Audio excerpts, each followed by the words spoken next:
क्षणाची एक अतिशय मोठी बातमी आहे। बीड जिल्ह्यातील संतोष देशमुख हत्या प्रकरणातली राज्य सरकारकडून उज्ज्वल निकम यांची विशेष सरकारी वकील म्हणून नियुक्ती करण्यात आलेली आहे। सहाय्यक विशेष सरकारी वकील म्हणून बाळासाहेब कोल्हे यांची नियुक्ती करण्यात आली आहे। देशमुख कुटुंबियांकडून होत सातत्याने उज्ज्वल निकम यांची सरकारी वकील म्हणून नियुक्ती करावी अशी मागणी करण्यात येत होती। एक अतिशय महत्त्वाची डेव्हलपमेंट म्हटली गेली पाहिजे या सगळ्या प्रकरणातली की उज्ज्वल निकम यांची विशेष सरकारी वकील म्हणून अखेर नियुक्ती करण्यात आलेली आहे। गेल्या 2-3 महिन्यापासून सातत्याने देशमुख कुटुंबियांकडून तसंच अनेक राजकीय नेत्यांकडून सुद्धा अशा पद्धतीची मागणी होत होती। आपले प्रतिनिधी अभिषेक मुठाळ आपल्या सोबत आहेत। अभिषेक, मस्साजोगमध्ये ग्रामस्थांचं अन्नत्याग आंदोलन सुरू असताना वकील उज्ज्वल निकम यांची नियुक्ती या केससाठी करणं ही एक मोठी घडामोड समजली पाहिजे। अभिषेक, म्हणावं लागणार आहे, आज अन्नत्याग आंदोलनाचा हा दुसरा दिवस आहे आणि यातच बीड जिल्ह्यातल्या संतोष देशमुख यांच्या हत्या प्रकरणी राज्य सरकारकडून उज्ज्वल निकम यांची विशेष सरकारी वकील म्हणून नियुक्ती करण्यात आलेली आहे।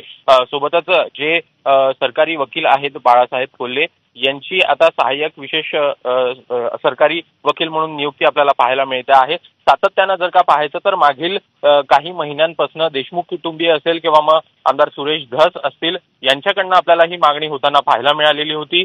उज्ज्वल निकम यांच्या एक मागणी आम्ही ही देखील करत होतो, पण आज जशी त्यांनी एक मागणी केली तशी आमच्या पुढील मागणी आहेत त्या आपण लवकरात लवकर पूर्ण करा अशी विनंती करतो। पण उज्ज्वल निकम यांची नियुक्ती झाल्यामुळे काय होईल असं वाटतं?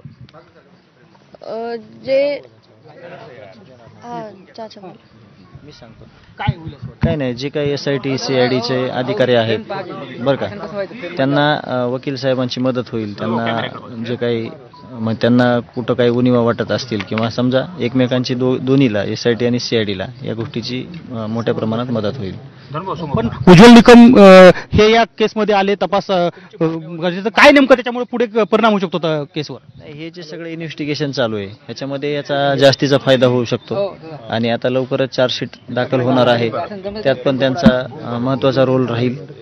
जे SIT अधिकारी आहेत किंवा CIDचे अधिकारी आहेत त्यांच्यासोबत त्यांना काम करता येईल। या अनुषंगाने जर उज्ज्वल निकम यांच्या यापूर्वीचा इतिहास बघितला तर मोठमोठ्या केसेसमध्ये निकाल लावण्यामध्ये, केवळ निकाल नाही तर आरोपींना शिक्षा देण्यासंदर्भात त्यांची फार मोठी भूमिका राहिलेली आहे। मग त्याच आमचा पण तोच उद्देश आहे की हे जे आरोपी आहेत त्यांना फाशीची शिक्षा द्या आणि त्यांना फाशीच झाली पाहिजे। या न्यायासाठी गावकऱ्यांनी आणि सगळ्यांनी ही मागणी धरून ठेवली होती, ती आज मागणी पूर्ण झाली आहे। तर त्यावर आमचं भूमिका एकच आहे की आरोपींना फाशी झाली पाहिजे।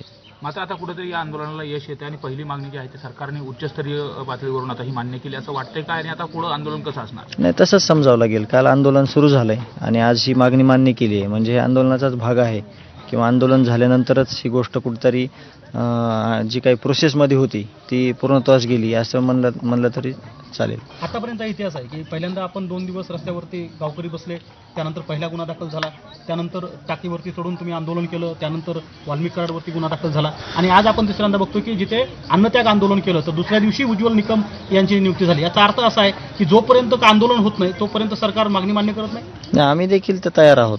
जर आंदोलन करून सगळ्या मागण्या मान्य किंवा आरोपींना फाशीपर्यंत जे आम्हाला काही रस्त्यावर उतरून करावं लागेल किंवा कुठलीही बाजी द्यावं लागेल जीवाची, तरी आम्ही त्याला मागे पुढे बघणार नाहीत आणि आमची भूमिका ही अशीच राहील। फक्त एक आहे की शेवटला आम्ही जे मागतोय ते न्याय मागतोय, न्यायाव्यतिरिक्त आम्ही दुसरी कुठलीही मागणी करत नाहीत। या न्यायाच्या भूमिकेमध्ये आम्हाला जे काही आंदोलनाचं पावित्र्य घ्यावं लागत आहे वारंवार ते आम्ही घेऊ। त्याच्याविषयी आमचं काय जे आत्मक्लेश आहे आमचा तो आम्ही करू आणि या पुढेही जे काही ह्याच्यामध्ये न्यायाच्या भूमिकेत जे काही आंदोलन करावं लागतील, जे काही रस्त्यावर उतरावं लागेल ते आम्ही त्याच्यात कुठेही कसूर पडू देणार। 7 मागण्या या सगळ्या निवेदनामध्ये दिलेल्या आहेत, त्यातली एक मागणी पूर्ण झाली। किती मागण्या पूर्ण झाल्यावर आंदोलन कसं, तुमची भूमिका काय असणार? नाही, आमची भूमिका काल SP साहेबांना जे फोन केला होता त्यांच्या संबंधित काही ज्या मागण्या आहेत त्याच्यावर त्यांनी आम्हाला सकारात्मक प्रतिसाद दिलेला आहे।